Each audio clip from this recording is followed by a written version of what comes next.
So guys, जैसा कि हमने पिछले एपिसोड में देखा, जियोयान ने ब्लड लोटस पिल बनाने के लिए सारे मटेरियल हासिल कर लिए और वो हेवनली फ्लेम हासिल करने के लिए टेगर रेगिस्तान की तरफ निकल गया। रास्ते में याओ लाओ ब्लड लोटस पिल को बनाने लग गए थे। शिंग मास्टर और कांग को इस बात का पता चला तो उन्होंने उन पर हमला कर दिया, मगर मास्टर ने उन दोनों को खत्म कर दिया था। फिर अब हम देखते हैं कि जियोयान द ग्रेट टेगर डेजर्ट में पहुंच गया था, जहाँ एक बॉन्ड फायर जलाकर बैठा हुआ होता है। उसने एक लिजार्ड डीमन बीस्ट का शिकार किया था। मास्टर कहते हैं कि ये बीस्ट शातिर हो सकते हैं, लेकिन ये मानव स्वभाव की क्रूरता की तुलना में कुछ भी नहीं है। जियोयान कहता है कि आप ठीक कह रहे हैं, सही समय पर निर्णय लेना बहुत इम्पोर्टेंट है। मास्टर कहते हैं कि तुम उस आखिरी मुलाकात से काफी बड़े हो गए हो और तुमने मानव स्वभाव का बदसूरत पक्ष देखा है, इसलिए याद रखना, किसी खतरनाक स्थिति का सामना करते समय कभी भी ऐसे व्यक्ति पर भरोसा न करें जिस पर आप पूरी तरह से भरोसा नहीं कर सकते। हो सकता है कि उस युवा एल्केमिस्ट शिंग की तरह तुम जवानी में समाप्त हो जाओ, तुम्हारे सीने में भी गहरे खंजर से वार किया जाए। जियोयान कहता है किसी पूर्ण शक्ति के साथ ही मानवता को खत्म होने से रोका जा सकता है, और अब हम लगभग वहाँ है जो कल्टीवेशन के लिए सबसे अच्छी जगह मानी जाती है। जियोयान जब आगे बढ़ता है तो उसे टीले पर यूनियन दिखाई देती है, जिसे देखकर जियोयान बहुत खुश होता है और उसे आवाज लगाता है, लेकिन उसकी तरफ नहीं मुड़ती। तो जियोयान दौड़कर उसकी तरफ जाता है, मगर वो नालन में बदल जाती है और उसके सीने में एक तलवार घोंप देती है। जियोयान इससे बहुत डर जाता है, उसकी आंख खुल जाती है क्योंकि वो सपना देख रहा था। मास्टर उसे कहते हैं कि क्या तुमने कोई बुरा सपना देखा? मैंने अभी नालन का नाम सुना। जियोयान मास्टर से कहता है कि अगर मैं 3 ईयर एग्रीमेंट में हार गया तो ये सिर्फ मेरी गरिमा को नहीं खोएगा, बल्कि मेरे परिवार के भविष्य का भी अंत कर देगा। मास्टर कहते हैं कि तुम चिंतित हो कि नालन तुमसे ज्यादा ताकतवर होगी। तुमने देखा कि इस दुनिया में ऐसा कोई भी नहीं है जो पावर के साथ ही पैदा हुआ हो। पावरफुल वही होते हैं जो मजबूत बनने के लिए कड़ी मेहनत करते हैं। अगर किसी को तलवार चलाना सीखना है तो उसे अपने दिल के डर को छोड़ना होगा, इसीलिए तुम्हें भी ऐसे ही अपने काम पर ध्यान केंद्रित करने के बारे में सोचना चाहिए। मेरा विश्वास करो, मैं गलत नहीं हूँ। तुम में बहुत टैलेंट हो सकता है, बट ये तुम्हारा डेडिकेशन ही है जो तुम्हारी सफलता की कुंजी बनेगा। कुछ महीनों में 3 ईयर एग्रीमेंट आने वाला है जिसने तुम्हें शर्मसार किया था।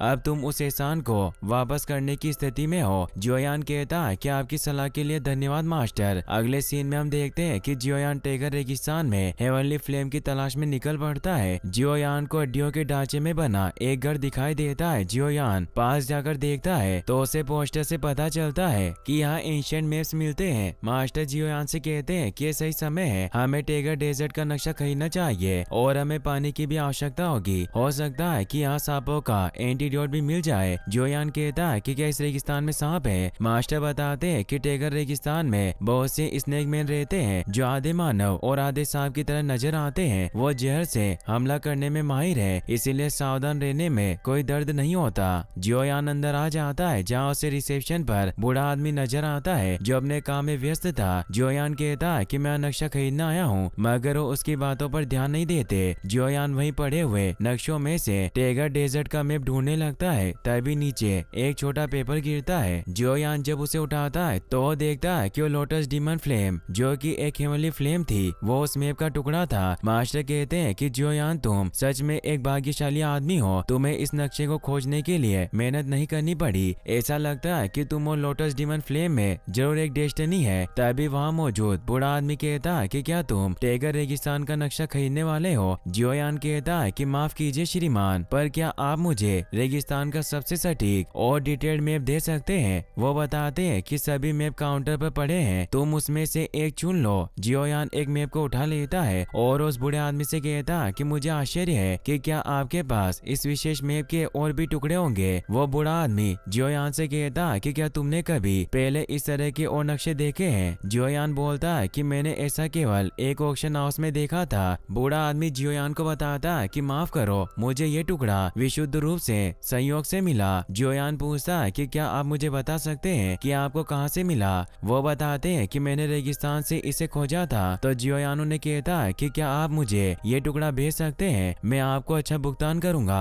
वो बूढ़ा आदमी जियोयान को कहता है कि ये बेचने के लिए नहीं है, मुझे ऐसा कुछ दोबारा नहीं मिलेगा। पैसे में मुझे कोई दिलचस्पी नहीं है, तुम इसे चुराने के बारे में मत सोचना, वरना तुम्हारे लिए अच्छा नहीं होगा। जियोयान उन्हें कहता है कि मैं किसी ऐसे व्यक्ति से बलपूर्वक इसे लेने का सपना नहीं देखूंगा जो कभी डू हुआंग यानी फाइटिंग एम्परर रहा हो। डू हुआंग की पावर 7 लेवल बीस्ट के बराबर होती है और उस बूढ़े आदमी का नाम बो डोंग होता है। वो इससे हैरान हो जाता है और घर के गेट को बंद कर देता है। अब वो अपने असली रूप में आ जाते हैं और अपनी पावर को एक्टिवेट कर लेते हैं। ये देखकर मास्टर कहते हैं कि संभल कर रहना, ये बूढ़ा कोई साधारण आदमी नहीं है, उसकी असली ताकत डू हुआंग के स्तर पर होनी चाहिए। हालांकि ऐसा लगता है कि वो अपनी अधिकांश पावर को दबा रहा है, उसकी वर्तमान ताकत केवल डूलिंग यानी फाइटिंग स्पिरिट के आसपास है, मगर फिर भी वो तुम्हें आसानी से मार सकता है। जो यान निराश होकर कहता है कि मैं अक्सर ऐसे मजबूत लोगों से क्यों पंगा लेता रहता हूँ। मास्टर कहते हैं कि तुम भाग्यशाली हो। तभी बो डोंग एक शील्ड को एक्टिवेट कर देते हैं जिससे वो घर एक शील्ड में प्रोटेक्ट हो जाता है। जियो यान बो डोंग से कहता है कि कृपया मुझे गलत ना समझे, मैं आपको नहीं जानता, मेरा मतलब आपका अनादर करना नहीं था, लेकिन ये नक्शे का टुकड़ा मेरे लिए बहुत महत्वपूर्ण है। अगर आप मुझे इसे बेच देंगे तो मैं आपका आभारी रहूंगा। साथ ही अगर आपको किसी और चीज की जरूरत है तो मैं निश्चित रूप से आपको दे सकता हूँ अगर वो मुझे मिल जाए। बो डोंग कहते हैं कि मुझे उम्मीद नहीं थी कि तुम्हें कोई स्किल होगी। जोयान कहता है कि आपको मेरा सुझाव कैसा लगा।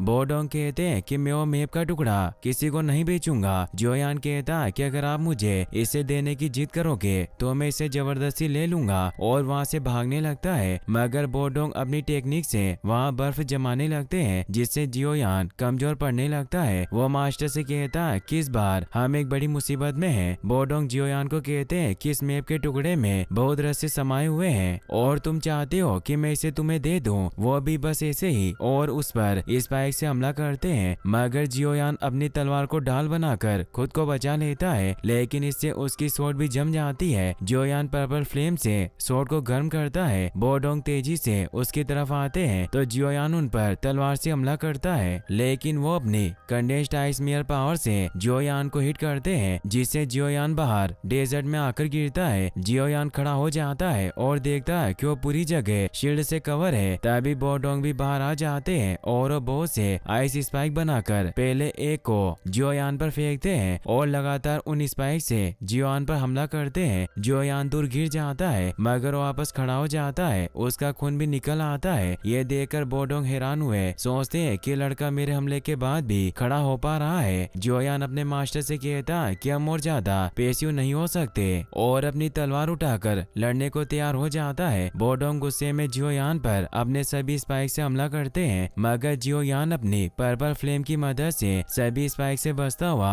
बो डोंग की तरफ तलवार फेंकता है, मगर वो अपनी पावर से उसे रोक लेते हैं और वापस जियोयान पर हमला करते हैं, मगर जियोयान डोक्यू विंग्स की मदद से बच जाता है। उन विंग्स को देखकर बो डोंग शॉक्ड रह जाते हैं कि इस बच्चे के पास डोक्यू विंग्स कैसे हो सकते हैं, जरूर इस लड़के में कोई हुनर है। जियोयान अपनी तलवार लेकर उस शील्ड को तोड़ने की कोशिश करता है मगर वो नहीं टूटती। जियोयान कहता है कि मैंने कभी अनुमान नहीं लगाया था कि यह बूढ़ा व्यक्ति मेरे लिए इतना कठोर बन सकता है। इस चिलचिलाते रेगिस्तान में भी ये अपनी बर्फ की शील्ड को बना पा रहा है। मैं वास्तव में उसके मुकाबले के लायक नहीं हूँ। यदि मैंने इन विंग्स का यूज ना किया होता तो शायद मैं मर गया होता। मास्टर जियोयान से कहते हैं कि तुम दोनों में कई लेवल्स का डिफरेंस है। उसने जो आखिरी हमला किया वो सिर्फ एक परीक्षा थी, अगर वो गंभीर होता तो तुम्हें मार भी सकता था, पर अब तुम्हारी ट्रेनिंग का अंत हो चुका है। बो डोंग जियोयान से कहता कि चाहे तुम यूनलेन सेक्ट के कुल पिता के उत्तराधिकारी हो या कोई शाही परिवार के सदस्य, पर आज तुम उस नक्शे के टुकड़े के साथ यहाँ से नहीं जा सकते। जियोयान कहता है कि मैंने कहा था कोई बात नहीं, मैं इस टुकड़े को पकड़े हुए हूँ, और अब मास्टर भी उसकी मदद करता है और स्वर्गीय लोक को एक्टिवेट करते हैं। बो डोंग ये सब देखकर कुछ समझ नहीं पाता कि वो कौन सी गुप्त टेक्निक का यूज कर रहा है और सोचता है कि उन शक्तिशाली लोगों में से एक नहीं हो सकता।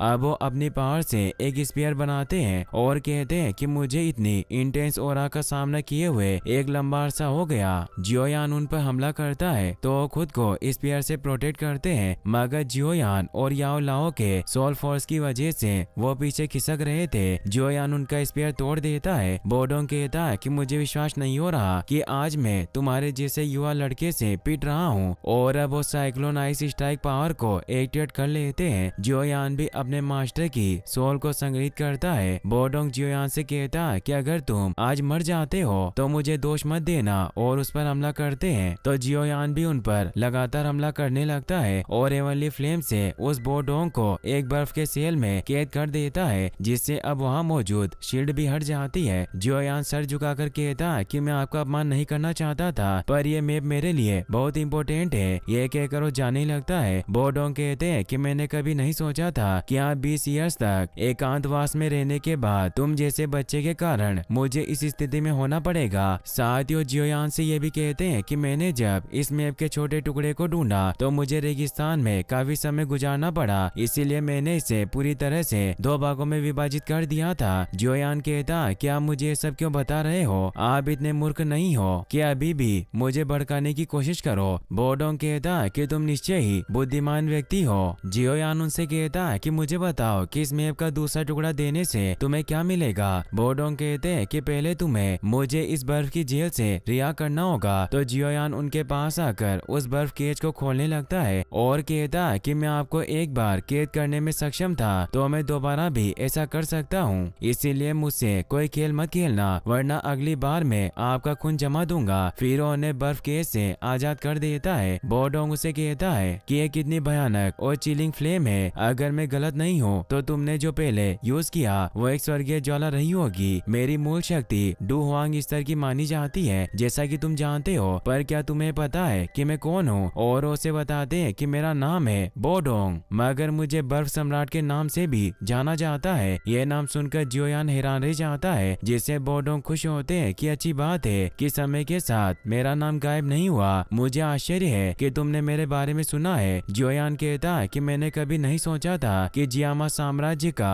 एक प्रसिद्ध डू हुआंग इस समय एक मानचित्र विक्रेता के रूप में रेगिस्तान में रह रहा होगा। बोडोंग बताते हैं कि सालों पहले मेरी मुलाकात क्वीन मेडुसा से हुई थी और तुम अच्छी तरह से याद रखना, क्वीन मेडुसा इस महाद्वीप पर टॉप रैंक के डू हुआंग में से एक है और हमारी लड़ाई से इस बात में कोई संदेह नहीं था कि मैं उससे पूरी तरह से हार गया। मेडुसा ने मुझे स्नेक सील से श्रापित कर दिया, जिससे सील मेरी शक्ति को डूलिंग स्तर तक सीमित कर रही है। जियोयान कहता कि आप कृपया मुझे ये मत कहना कि आप चाहते हैं कि मैं आपके लिए वो सील तोड़ दूं। बोडोंग कहते हैं कि मैं यही चाहता हूँ। जियोयान परेशान होता है और ने कहता कि आप मुझसे बहुत ज्यादा उम्मीद कर रहे हैं, मेरे पास इतनी भी स्किल नहीं है। बोडोंग कहते हैं कि नॉर्मली मैं तुम्हें दूसरे नक्शे के टुकड़े के बारे में नहीं बताता, लेकिन तुमने जो फ्लेम लड़ाई के वक्त यूज की, मुझे अपना विचार बदलने पर विवश होना पड़ा। मगर तुम मेरे लिए वो पिल बना सकते हो जिसकी मुझे आवश्यकता है, तो मैं तुम्हें केवल दूसरे मैप का टुकड़ा ही नहीं दूंगा, बल्कि मैं तुम्हारा एहसानमंद रहूंगा।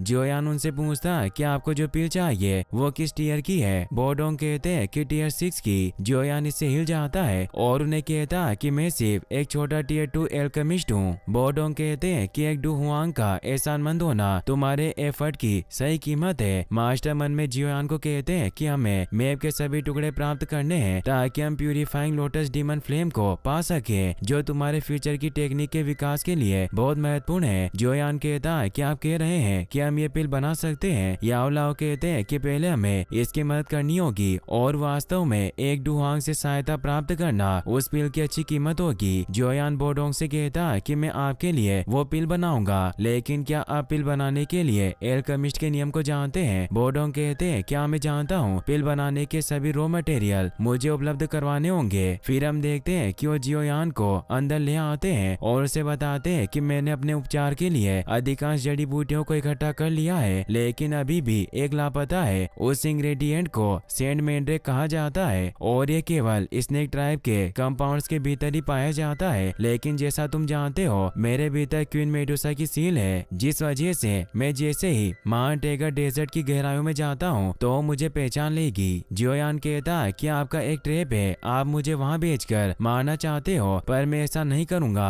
बोडोंग कहते हैं कि मेरे पास कुछ इन्फॉर्मेशन है जो तुम्हें रुचिकर लग सकती है। जियोयान पूछता है कि वो क्या है। बोडोंग बताते हैं कि मैं एक स्वर्गीय फ्लेम के बारे में जानता हूँ और तुमने टेगर डेजर्ट में हेवनली फ्लेम के बारे में कई कहानियां सुनी होगी। जियोयान उनसे पूछता है कि क्या आप जानते हैं कि टेगर रेगिस्तान की हेवनली फ्लेम कहाँ है। बोडोंग कहते हैं कि जैसा कि तुम जानते हो, मैं एक ऐसा व्यक्ति हूँ जो मैं बनाने में रुचि रखता है। मैं एक बार टेगर डेजर्ट के बाहरी क्षेत्र में चारों ओर घूमता रहा। मैं भाग्यशाली था कि मुझे हेवनली फ्लेम के बारे में जानकारी मिली। फिर मैंने इन रिपोर्टों में कई रूट्स और लोकेशन का पता लगाया जहाँ हेवनली फ्लेम स्थित हो सकती है, इसीलिए तुम मेरे मार्गदर्शन के बिना कभी उस फ्लेम को खोजने में कामयाब कामयाब नहीं होगे और सालों ऐसे ही डेजर्ट में भटकते रहोगे। इसीलिए तुम मुझसे वादा करो कि मुझे सेंट मैंड्रिक प्राप्त करने में मदद करोगे। फिर मैं अपनी फ्लेम की सारी जानकारी जो मैंने वर्षों से कलेक्ट की है मैं उन्हें तुम्हें सौंप दूंगा। जोयान उनके साथ डील कर लेता है और इसी के साथ ये एपिसोड यहीं पर खत्म हो जाता है। गाइस, अगर आप इसका नेक्स्ट पार्ट भी जल्दी देखना चाहते हैं तो इस वीडियो को लाइक करने के साथ साथ चैनल को सब्सक्राइब जरूर कर लें। और आपको हमारे वीडियो कैसे लग रहे हैं हमें कमेंट बॉक्स में बताना ना भूलें। Thanks for watching.